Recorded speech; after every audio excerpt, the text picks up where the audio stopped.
Give me the Bible, star of gladness gleaming, to cheer the wanderer lone and tempest-tossed. No storms can hide that radiance peaceful beaming, since Jesus came to seek and save the lost.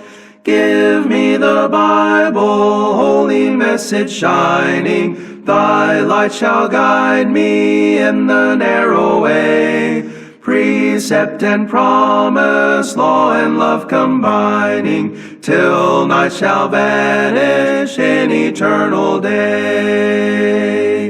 Give me the Bible when my heart is broken, when sin and grief have filled my soul with fear. Give me the precious words by Jesus spoken. Hold up faith's lamp to show my Savior near. Give me the Bible, holy message shining. Thy light shall guide me in the narrow way. Precept and promise, law and love combining, till night shall vanish in eternal day. Give me the Bible, all my steps enlighten. Teach me the danger of these realms below. That lamp of safety o'er the gloom shall brighten. That light alone the path of peace can show. Give me the Bible, holy message shining. Thy light shall guide me in the narrow way. Precept and promise, law and love combining, till night shall vanish in eternal day. Give me the Bible, lamp of life immortal, hold up that splendor by the open grave. Show me the light from heaven's shining portals, show me the glory gilding Jordan's wave.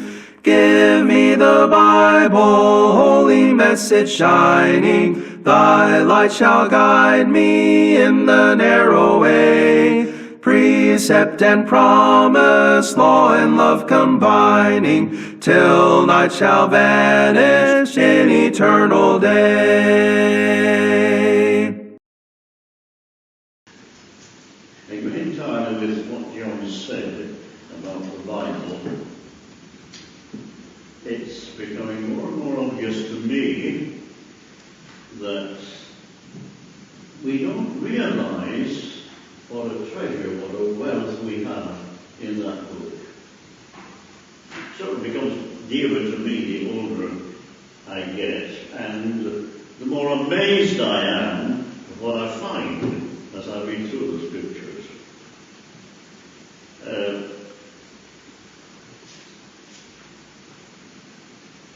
Sir Walter Scott, I think, could be described as perhaps Scotland's greatest novelist, author. Certainly it may surprise you to know that he had a worldwide reputation even before Shakespeare did, although Shakespeare obviously preceded him by a number of centuries. Nevertheless, his reputation as a novelist spread throughout the world before the world got to know Shakespeare very well. And I don't know if you've ever been up to Abbotsford, which is near Melrose in Scotland, in the borders there. But there he had a house, a very nice house too. I visited it, and he had a library of over 9,000 rare volumes, and I mean rare volumes. I don't quite know how many books he had altogether. But in that illness, which turned out to be his final illness, on his deathbed virtually, he said to his son-in-law, a young man named Robert, "Read me something from the book." And the young man said, "Which book?" And Sir Walter Scott said, "There's only one book." And he read for him from John chapter 14. Let not your heart be troubled, you believe in God. You know the passage. Only one book. It was actually Chrysostom, who lived in the middle of the 4th century, who described it as O Biblos, the book. It was Jerome, who spent 23 years of his life in Jerusalem translating the scriptures into Latin, who called it the Divine Library. And that's indeed what it is. It's not just a book, it's a library of 66 books. And it is truly a treasure chest, because it contains something for every ailment spiritually. There's a wealth there, tremendous wealth, of which we don't avail ourselves because we don't take the time to study. I like the story of the little girl who on a rainy day was left with her grandmother while her mother went shopping. And not able to play outside, the child walked around the house. And she came to this big volume underneath the aspidistra. And so she said, Granny, what's that book? Oh, her grandma said, that's God's book. The little girl said, well, if it's God's book, why don't you give it back to God? Because you never read it. I wonder how true that might be of some of us. How much time do we spend reading the Word of God? If you take a daily newspaper, I guarantee you spend an hour with it. What about the Bible? Do you spend an hour with your Bible? Well, let me not proceed down that lane. Some few weeks ago, I spoke to you about the scientific accuracy of the Scriptures. This is something you come to learn the more you study it. I came to show you not only was it a book of scientific accuracy, but of scientific predictions, of foreknowledge. I showed you, for example, that Isaiah spoke about the rotundity of the earth at a time when people thought the earth was flat. In Isaiah chapter 40, he says that God sits on the circle, the Hebrew word is kug, that he sits on the sphere, the ball of the earth. I showed you that God spoke to Abraham about the innumerable stars at a time when people thought there were just about 1,000 stars altogether.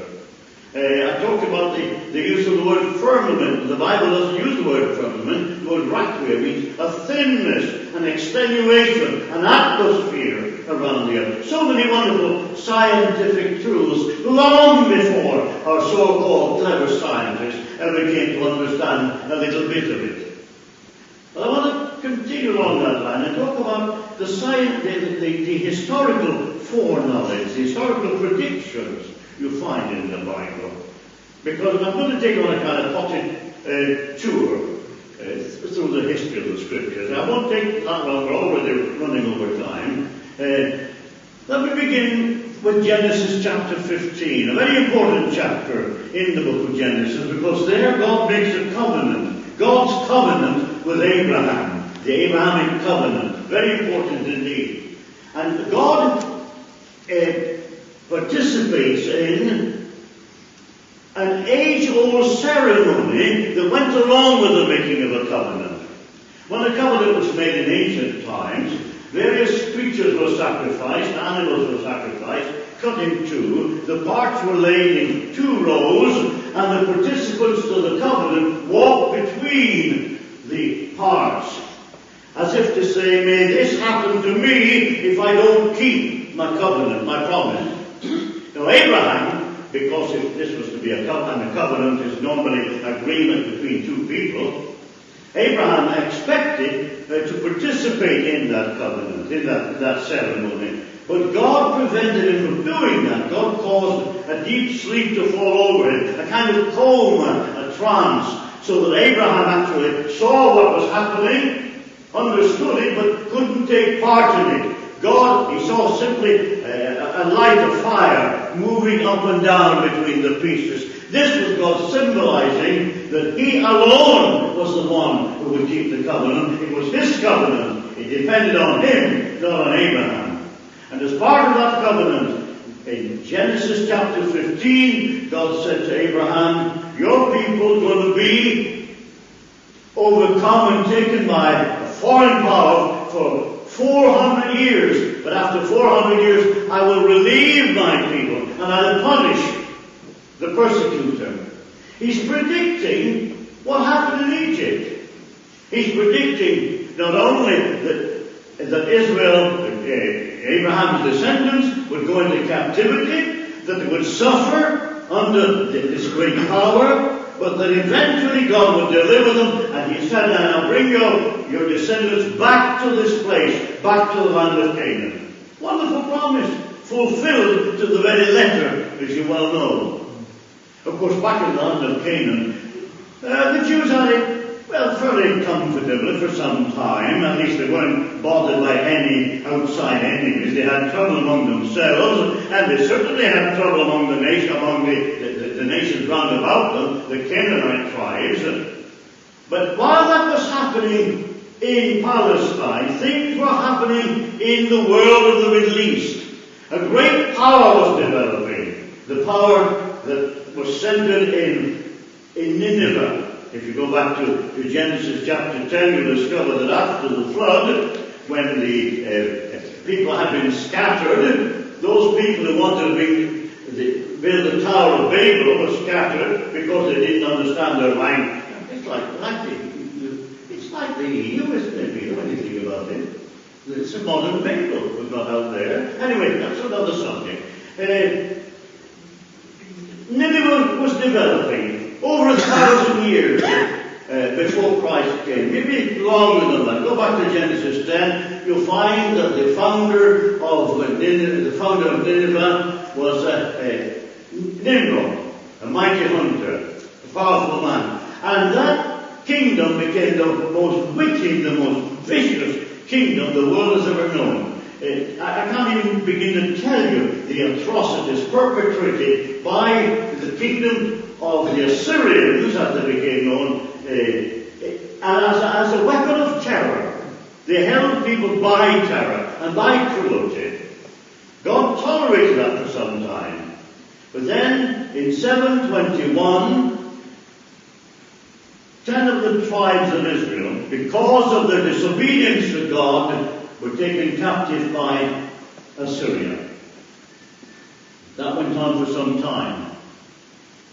Of course, you know that Jonah went along. He didn't want to go, did he, really?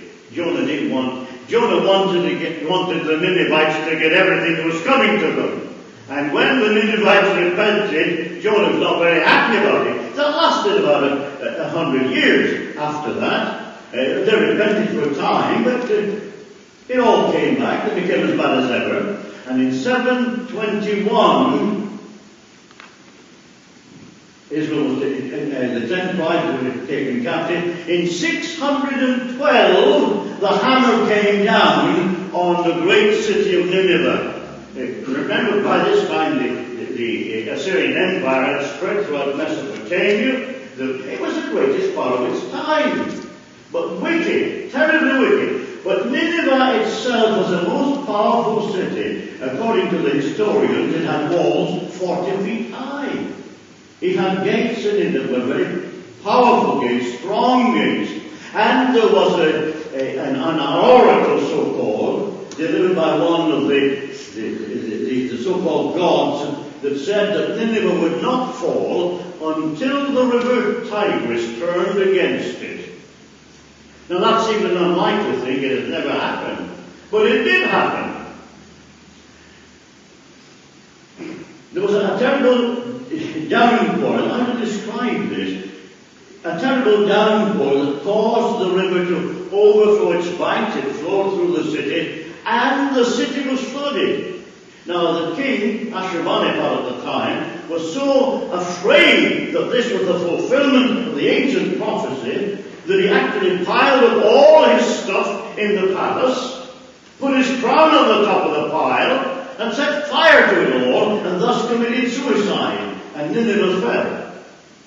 Now, if you want to know what the scriptures say about this, look at Nahum chapter 1, verse 7, and Nahum chapter 2, verse 8. When Nahum describes that Nineveh shall be destroyed by an overwhelming flood, and the palace, he specifies the palace, shall be destroyed by fire. Prophecy fulfilled. History, as the Bible describes it. Let me move on. I'm having to curtail this. I'm going to take up too much time if I'm not careful. Let me move on to a few hundred years. The next great empire that came along was the Babylonian Empire.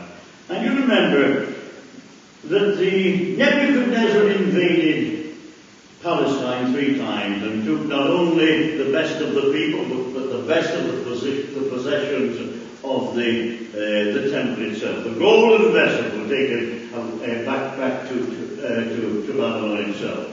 Babylon had defeated Nineveh. Babylon had defeated the Assyrian Empire and set up a new empire. And Nebuchadnezzar had the dream of the great image, in which he saw several empires appearing one after the other, 4 empires one after the other.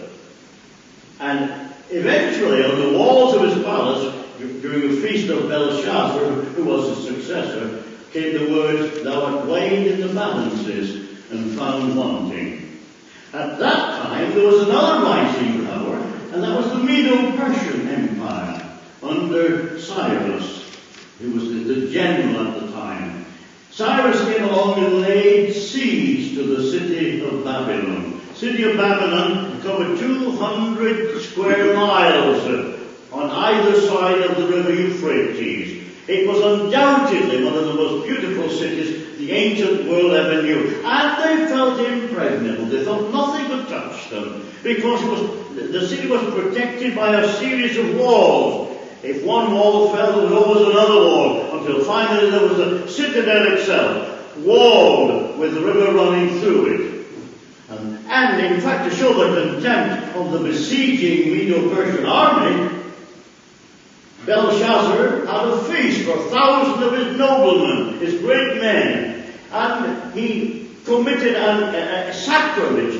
He sent to the temple of Bel and brought back the golden vessels that had been taken from the palace of Jerusalem, and he gave them to his guests, out of which they drank wine, to the honour of their gods.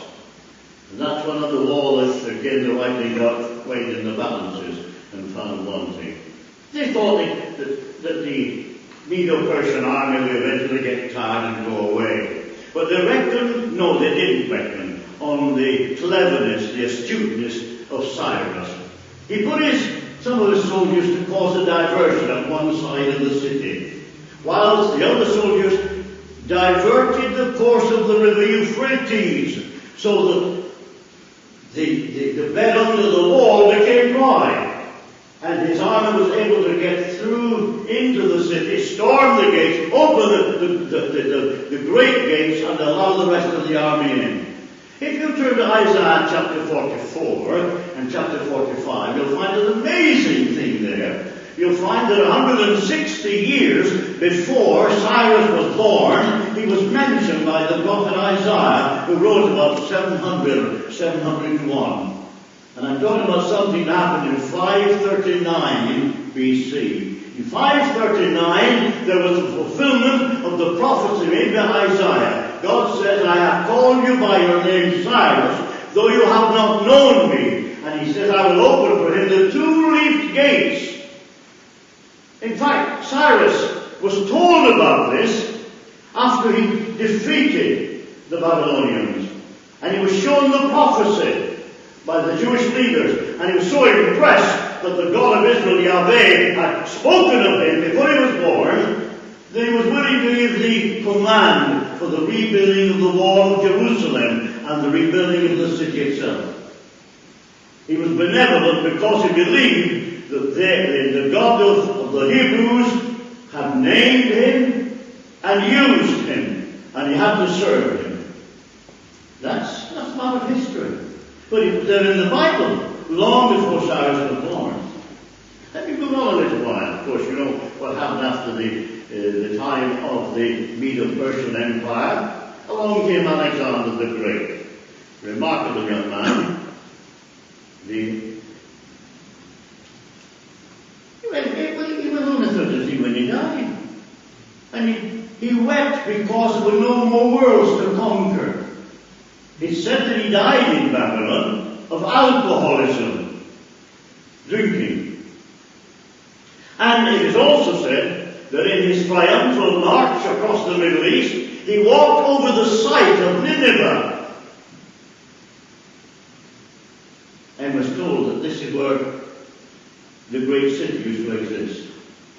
But he came along to the coast of Phoenicia, that's close to the Mediterranean, above where the Philistines used to live, the Phoenicians lived. He came to the city of Tyre. Now the city of Tyre had an amazing name. It was perhaps the greatest name of its time. They were seafaring people. Alexander came and requested to enter the city. He refused. The city was destroyed on the coast.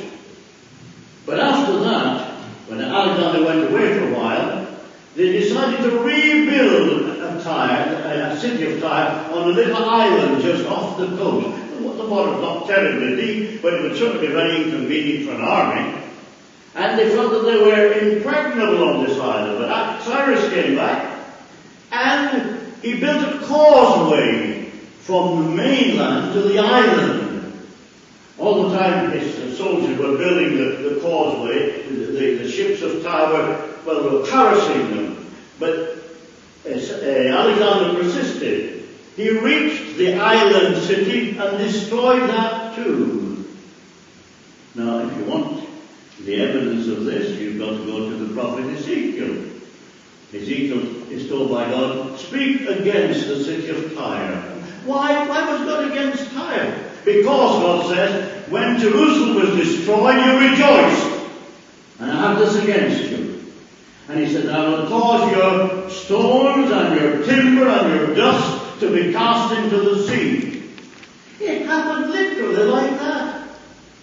Alexander came along and he went to the old Tyre on the coast and he threw the building work, the timbers, the stones, and God says, I will scrape the dust to make you like a flat surface where men dry their nets. It happened exactly like that. And you know, that causeway is still there to this very day. The causeway built by Alexander the Great. It's there. What about Jerusalem? I mentioned Jerusalem a moment ago. You remember that Jesus made a prophecy. Jesus, when the disciples said to him, look what great stones are here. As they sat on the Mount of Olives, Jesus said to them, you talk about the stones of the temple. I tell you, not one stone shall be left standing on their own. It will all be pulled down. It will not be built again. Well, some years after that, about 355, Julian the Apostate, Julian the Emperor of Rome, called the apostate because he'd once been a Christian, but turned against Christianity, became a violent enemy, decided to disprove the words of Jesus and to rebuild the temple. There are at least two historians I could quote,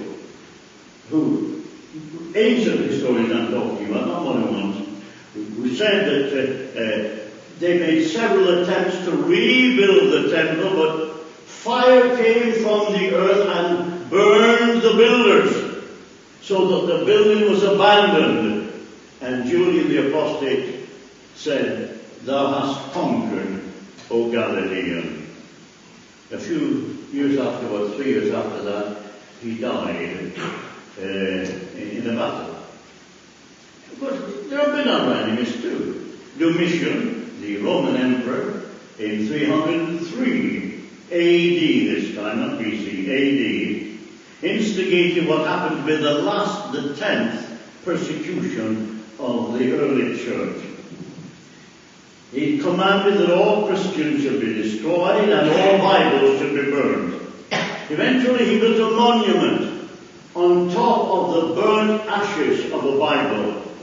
And on the monument were inscribed the words in Latin, the Christian name is destroyed.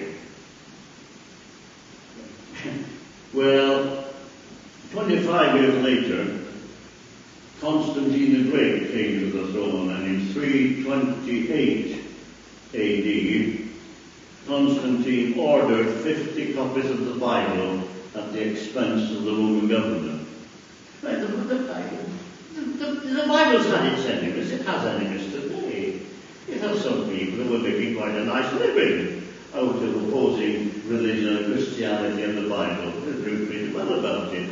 But remember, God is in control. The final answer lies with him. I'm going to have to finish this because the time is passing. There's a hymn in that hymn book. We don't sing it, Graham, so I'm not going to ask you to read it. Once there comes to men and nations the moment to decide. It's number 696. The last verse, it's not the verse that I know. The last verse that I know says,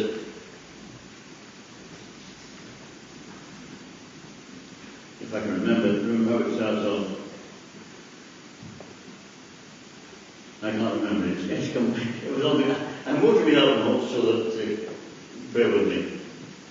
Careless seems, that's it. Careless seems the great avenger. That's God. History's pages but record one death grapple in the darkness twixt new systems and the word. Truth forever on the scaffold, wrong forever on the throne. Yet that scaffold sways the future. And behind, I love this, behind the dim unknown standeth God within the shadows, keeping watch above his own. The world seems in a mess today. But as I read my Bible, I see that God has never been out of control. The final answer has always rested with him. It's no different today. He hasn't abdicated. He hasn't handed over the throne to anybody else. He is still the creator and the sustainer of life. He's there. Of course, people turn to him in times of trouble, if at no other time. They use him as a fire escape, don't they, really? But God is in control. And because you are children of God, you're members of his family, no matter what happens in the world outside, it will not touch you. Even when Christ comes again, the saints, the dead in Christ, shall rise first, and we who are alive and remain shall be caught up together with him to meet the Lord in the air. Thus shall we ever be with the Lord. This is something that can be of tremendous comfort to you as a Christian, that your Father knows, your Heavenly Father knows what you need. He knows your name and address. He knows where you live, and he's in control. I'm going to have to leave it at that. There's other things I would like to say, but maybe some other time. Time is filled with swift transition.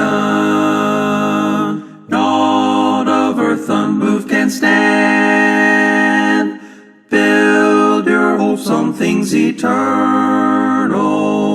Hold to God's unchanging hand. Hold to his hand, to God's unchanging hand. Hold to his hand, to God's unchanging hand. Build your hopes on things eternal. Hold to God's unchanging hand. Trust in him who will not leave you, whatsoever years may bring. If by earthly friends forsaken, still more closely to him cling. Hold to his hand, to God's unchanging hand. Hold to his hand, to God's unchanging hand. Build your hopes on things eternal. Hold to God's unchanging hand.